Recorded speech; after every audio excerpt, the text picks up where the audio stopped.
Aujourd'hui, le secteur du transport est le seul dont les émissions de CO2 ne diminuent pas. Il y a donc urgence à agir. Nous sommes convaincus qu'il n'y a pas de solution unique pour décarboner le secteur rapidement et efficacement, notamment le transport lourd. Nous devrons utiliser toutes les solutions efficaces à notre disposition, les solutions électriques et hydrogène lorsqu'elles seront pleinement développées, et les biocarburants et le bio-GNV qui sont déjà disponibles et jouent déjà un rôle crucial dans la transition énergétique.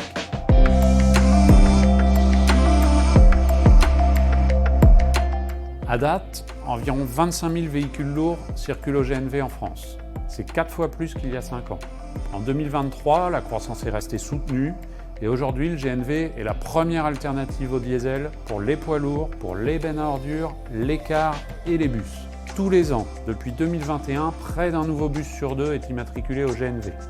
Point notable, depuis 2 ans, le développement du GNV est exclusivement tiré par le bio. La consommation de bio-GNV a doublé. Elle atteint 30% de la consommation totale de GNV. France Mobilité Biogaz ambitionne une mobilité GNV 100% bio dans moins de 10 ans. Et à ce rythme, on y sera.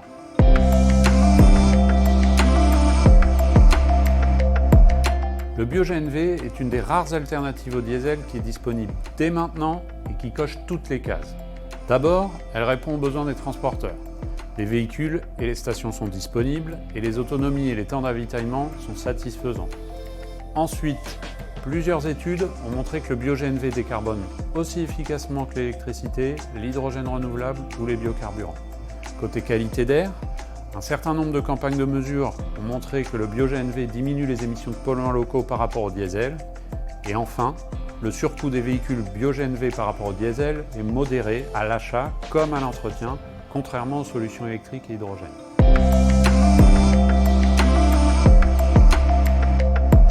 Concrètement, au rythme actuel, on sait qu'il faudra 20 ans pour renouveler totalement le parc de poids lourds en Europe. Ça signifie qu'à partir du moment où on arrêtera d'immatriculer des poids lourds au diesel, et seulement à partir de ce moment, il faudra attendre 20 ans avant de voir ce carburant disparaître du parc européen. Le problème, c'est qu'aujourd'hui, plus de 95% des nouveaux poids lourds sont des poids lourds au diesel. On est donc très loin du compte. Devant l'ampleur et l'urgence de la tâche, on a besoin de tout le monde et on continuera d'avoir besoin de bio-GNV aux côtés de l'électricité, de l'hydrogène et des biocarburants.